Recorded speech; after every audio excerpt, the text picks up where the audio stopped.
Hello बच्चों, नमस्कार। मैं साधना आप सबका बहुत बहुत स्वागत करती हूँ आपके इस यूट्यूब चैनल रोजगार विद साधना पंडित में। बच्चों, आ जाइए, क्लास शुरू हो चुकी है। आज मैं चैप्टर क्रिया लेकर के आई हूँ और बहुत अच्छी तरीके से समझेंगे इसे। और कोई अगर मान लो कोई डाउट है तो कमेंट बॉक्स में बताना, जिससे मैं आपका क्लियर कर सकूंगी। कोई भी अगर डाउट है तो ठीक है। और बच्चों, अगर आप मेरे चैनल पर नए आए हैं तो प्लीज मेरे चैनल को लाइक कीजिए, सब्सक्राइब कीजिए और बच्चों में शेयर कीजिएगा। बच्चों, आज है क्रिया। क्रिया क्या है थोड़ा इसके बारे में जानेंगे पहले, ठीक है, उसके बाद में पढ़ेंगे। क्रिया एक क्या है, देखो शब्द होते हैं। जैसे क्रिया क्या है, एक विकारी शब्द है।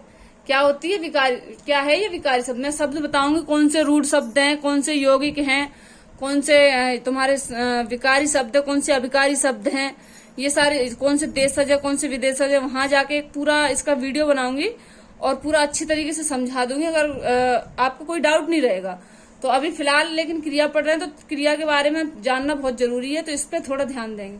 क्रिया क्या है, एक विकारी शब्द है। इसकी परिभाषा क्या है, जिस शब्द से किसी कार्य का करना या होना पाया जाता है उसे हम क्या कहते हैं, क्रिया कहते हैं। क्या कहते हैं, क्रिया कहेंगे। जैसे जिस शब्द से किसी कार्य का करना या होना पाया जाता है उसे हम क्रिया कहते हैं। कैसे, देखो, जैसे मान लो किसी कार्य का करना। अब करना कैसे, जैसे मान लो पढ़ना, लिखना, उठना, बैठना, खेलना, दौड़ना, बोलना, कूदना आदि। तो ये क्या होता है बच्चों, ये कार्य तो करना है। मान लो कुछ पढ़ रहे हैं तो उसको क्या बोलेंगे, हम पढ़ रहे हैं। लिख रहे हैं तो क्या बोलेंगे, हम लिख रहे हैं। मतलब सो रहे हैं तो हम क्या बोलेंगे, सो रहे हैं। यानी कि ये हमारे द्वारा किया हुआ कार्य है। ये जो हम क्रियाएं कर रहे हैं वो हमारे द्वारा की जा रही हैं, अपने आप नहीं हो रही वो, हम इनको कर रहे हैं, ठीक है।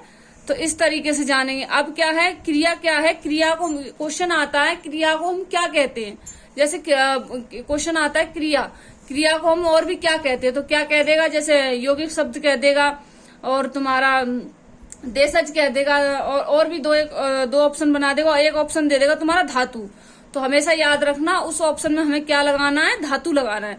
धातु का दूसरा नाम क्रिया का दूसरा नाम धातु है, ठीक है। इस बात को याद रखेंगे। अब क्या है क्रिया बच्चों, मुख्य प्रकार से दो प्रकार की होती है। कितने प्रकार की, दो प्रकार की, मुख्य प्रकार से, ठीक है। अब क्या है, इनकी क्रिया दो प्रकार की होती है। कौन कौन सी होती है उसे देखो। जैसे सकर्मक और अकर्मक।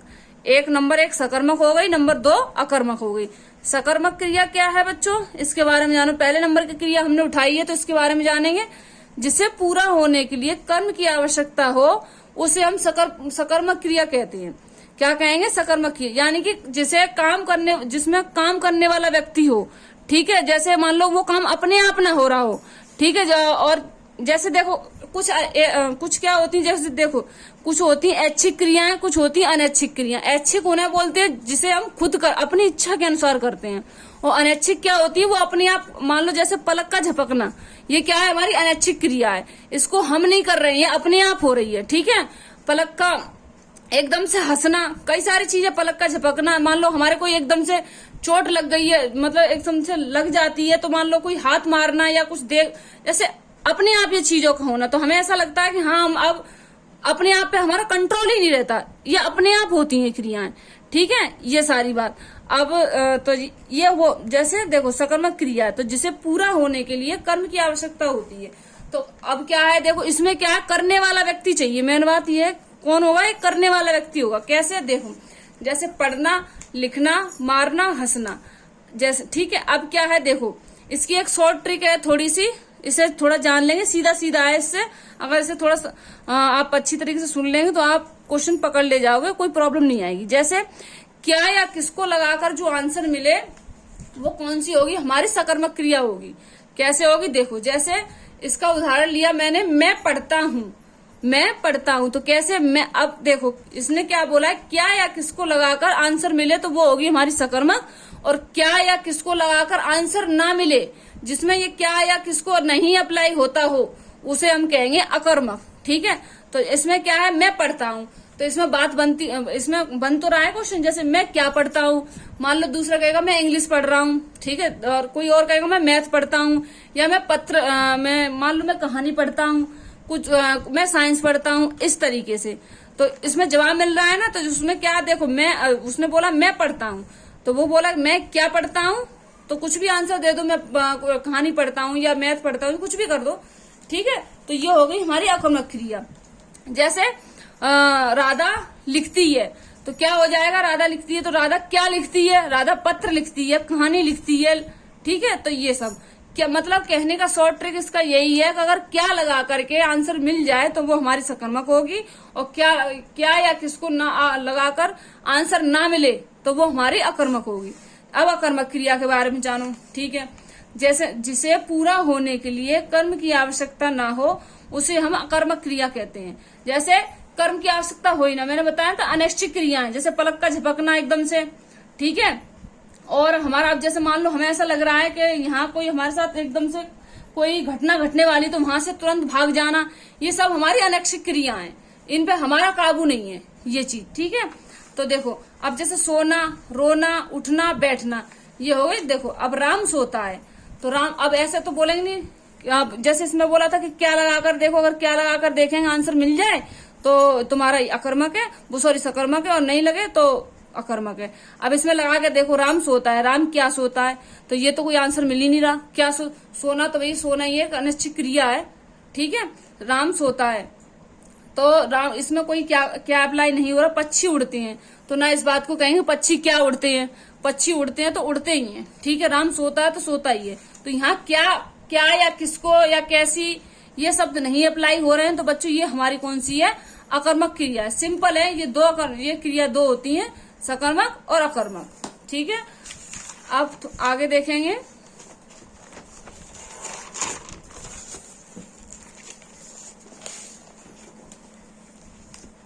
अब आगे देखेंगे। जैसे हमारा है, अगला है,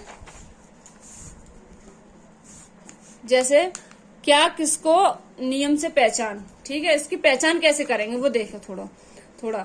क्रिया से पहले क्या या किसको लगाकर चेक करते हैं कि उत्तर मिलेगा या नहीं। उत्तर मिलेगा तो सकर्मक, और उत्तर मिलना असंभव है तो अकर्मक।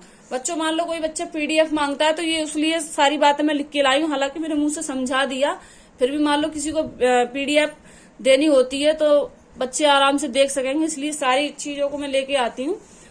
तो ठीक है, अब आगे देखेंगे। अब जैसे मैंने लिखा, जैसे एग्जाम्पल लिखा, राधा लिखती है। देखो मैंने बोला था राधा लिखती है, तो क्या लिखती है वो पत्र लिखती है, कहानी लिखती है, संभव है कुछ भी लिख सकती है, ठीक है। तो ये हमारी कौन सी होगी, सकर्मक क्रिया होगी। अब सकर्मक के अन्य उदाहरण भी थोड़ा देखेंगे। जैसे पीना, खिलाना, ठीक है। जैसे कैसे, देखो सीता हंसाती है, तो देखो अब जैसे ये तुम्हारी कैसे बोलेंगे, सीता हंसाती है, तो अब इसमें क्या कैसे लगेगा, देखो सीता किसको हंसाती है, अब कुछ भी कह सकते हैं, बच्चे को हंसाती है, आदमी को हंसाती है, लड़की को हंसाती है, औरत को हंसाती है, किसी को भी हंसाती है। तो इसमें मान लो किसका या किसकी अप्लाई हो रहा है, तो ये हमारी कौन सी क्रिया है, सकर्मक है, ठीक है। अब क्या आ जाएगा, देखो ये सकर्मक अकर्मक, उम्मीद है आपको क्लियर हो गए होंगे। अगर फिर भी कोई डाउट लगता है तो बता देना मुझे, मैं समझा दूंगी और भी। अब क्या है बच्चों, वो क्रिया के मुख्य भेद थे, सकर्मक और अकर्मक। अब ये क्या है, क्रिया के उपभेद कितने हैं, 6 हैं। कितने हैं, 6। कौन कौन से, देखो नंबर 1 है हमारी प्रेरणात्मक क्रिया, नंबर 2 है हमारी पूर्वकालीन, नंबर 3 नाम धातु क्रिया, 4 है संयुक्त क्रिया, 5 है द्विकर्मक क्रिया, 6 हमारी सहायक क्रिया। तो हमने पहले इसमें उठाई प्रेरणात्मक क्रिया। प्रेरणात्मक क्रिया क्या है, इसमें कर्ता कार्य को खुद स्वयं नहीं करता बल्कि करवाता है। जैसे कोई काम है, जैसे मान लो घर में कोई काम करना है या बाहर स्कूल में कोई काम करना है, तो टीचर ने हमसे कहा कि बच्चों जाओ और जाके अपना होमवर्क करके लाओ, तो वो एक उन्होंने हमें प्रेरणा दी, समझ रहे हो। तो प्रेरणात्मक ऐसे तुम रिलेट करके याद कर सकते हो। जैसे घर में बोला मम्मी ने कि जाओ उस काम को कर लो, तो उन्होंने एक प्रेरणा तरीके से बोला कि अगर इस काम को तुम करोगे तो उम्मीद है आप सफल हो जाओगे। तो एक प्रेरणा टाइप में ये दे दी उन्होंने। तो ये हमारी क्या, वो खुद तो नहीं करा, मम्मी ने खुद तो नहीं किया। मान लो कोई पढ़ने लिखने वाला काम है तो मम्मी ने खुद नहीं किया, लेकिन तुम्हें बताया कि अगर आप ऐसे पढ़ोगे तो उम्मीद है जरूर आप सफल हो जाओगे। तो वो उन्होंने क्या किया, आपको एक प्रेरणा दी। तो प्रेरणा में क्या होता है, कर्ता खुद काम नहीं करता है, दूसरे से करवाता है। तो वो हमारी कौन सी होगी, प्रेरणात्मक क्रिया। अब इसका उदाहरण देखेंगे।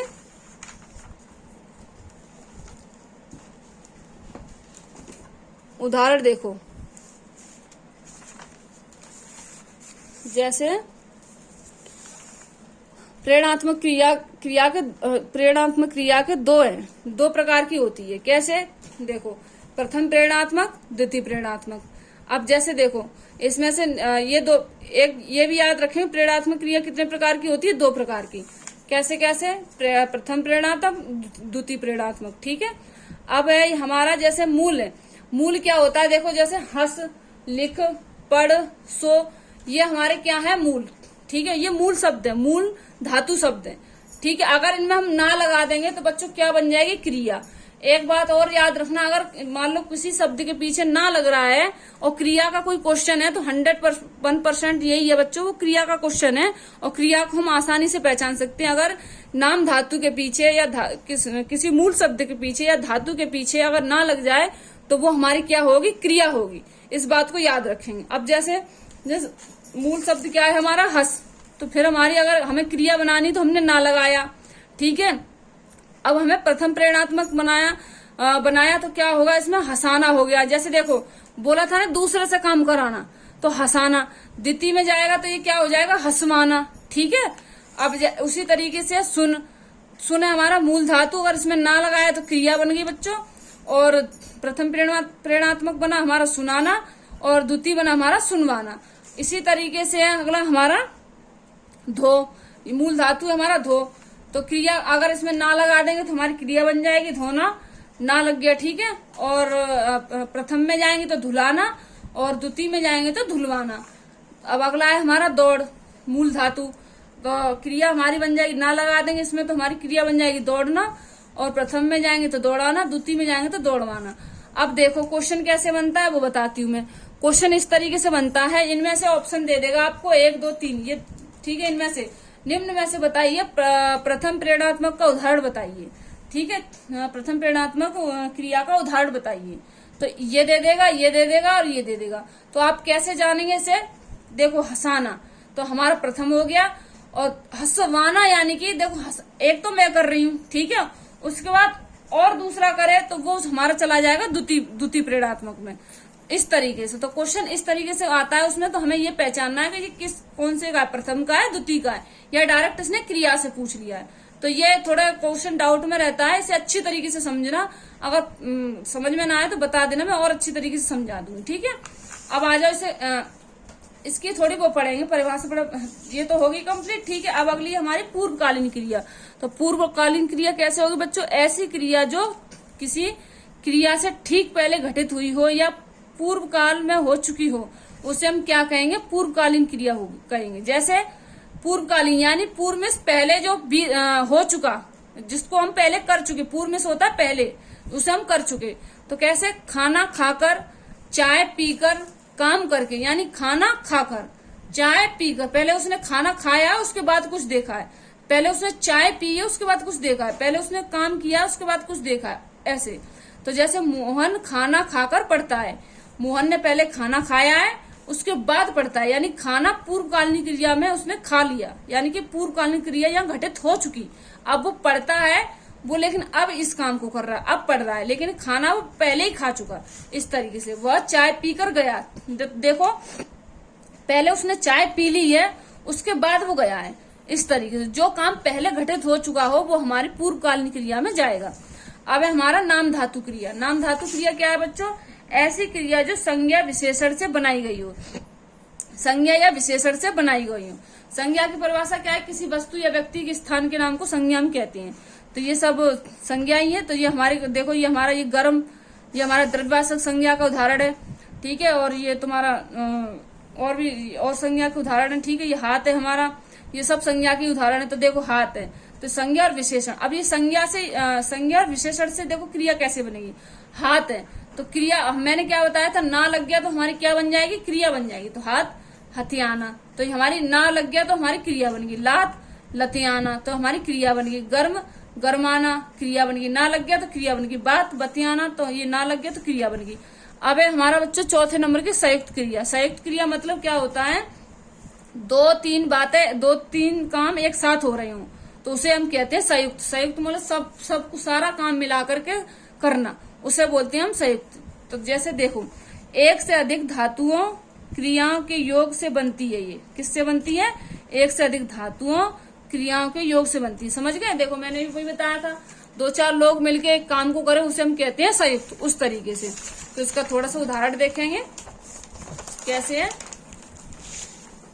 देखो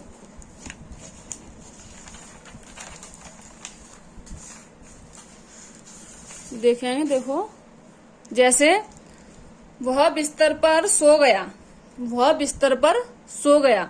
तो देखो पहले वो सोया है फिर गया है। अब देखो यहाँ दो बातें आ रही हैं। देखो सो गया, अब पता नहीं पहले सोया है फिर शायद वो कहीं और गया भी, मतलब कहीं चला भी गया हो, तो उस तरीके। तो ये 2 क्रिया हो रही है यहाँ पे, सो और गया।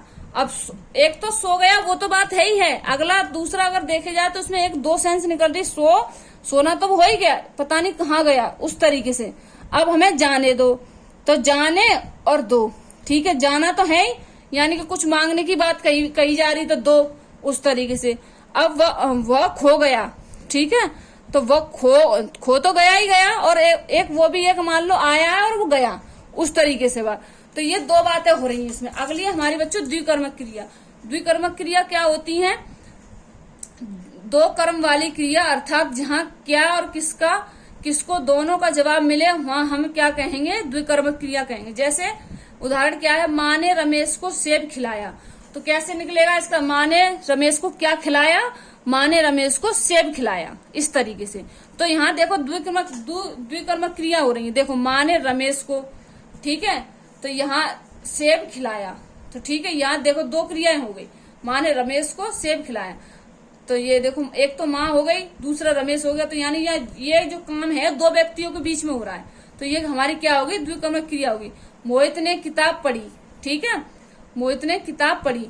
तो मोहित, अब देखो मोहित है, ठीक है, किताब, एक तो किताब पढ़ना एक वो क्रिया हो ही रही है, तो और दूसरा पढ़ना, देखो किताब पढ़ी वो तो बात है ही है, दूसरा पढ़ना भी एक क्रिया है। तो देखो यहाँ 2 क्रिया घटित हो गई। अब उसी तरीके से मोहित ने क्या पढ़ी? मोहित ने किताब पढ़ी। तो ये हमारी क्या होगी? द्विकर्मक क्रिया होगी, ठीक है। अब सहायक नंबर 6 हमारी सहायक क्रिया, मुख्य क्रिया को पूरा करती हैं। क्या करती हैं? ये मुख्य क्रिया को पूरा करती हैं। जैसे वे मंदिर जाते हैं, वे मंदिर जाते हैं। तुम रो रहे हो, वह खेल चुका है। यानी कि इसकी पहचान ऐसा है बच्चों, देखो इसकी थोड़ी सी यही पहचान है। यहाँ चुका है, ता है, ती है, गया है, दिया है आदि शब्द आते हैं, वे हमारी सहायक क्रिया होती हैं। कौन सी होती हैं? सहायक क्रियाएं होती हैं। बच्चों उम्मीद है आपको समझ में आया होगा, मैंने बहुत अच्छी तरीके से समझाने की कोशिश की है। आज हमारा क्रिया चैप्टर खत्म हो चुका है। ऐसे ही आप लगातार मेरे साथ जुड़ते रहिएगा, ठीक है, और मैं आपका सिलेबस कंप्लीट करा दूंगी एकदम से। और उम्मीद है आपको सारी चीजें समझ में भी आ रही होंगी। और नए आए हैं प्लीज मेरे चैनल को लाइक कीजिए, सब्सक्राइब कीजिए और बच्चों में शेयर कीजिएगा। ठीक है बच्चों, आज के लिए सिर्फ इतना ही। ओके, धन्यवाद।